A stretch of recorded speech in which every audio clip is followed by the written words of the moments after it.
Ladies, kabla uolewe, make sure unaolewa kwa mwanaume mwenye ako na hivi vitu. Kama hana, huyo achana na yeye kabisa. Yani huyo si type yako. Huyo mtasumbuana tu bure, atakupea stress bure. Kitu cha kwanza, mwanaume yafaa akuwe na gari.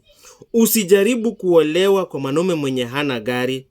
Yani na hili gari ni lake. Si gari ambalo amenunua na mkopo ama loan. Ni gari ambalo amenunua na cash. Yani pesa taslimu.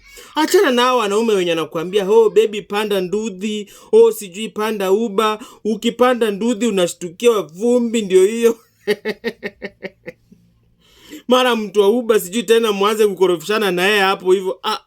Hiyo si maisha yako. Wewe mwanaume yafaa akuje akuchukue na gari lake, akupeleke date mahali, alipe, alafu akurudishe. Na akisha kurudisha, pia yafaa akupatie pesa kama pocket money ya kukuestia time. Anakuambia, "Baby, chukua hii 50k ni yako ya leo kwa sababu nimekuestia time nikakupeleka nje."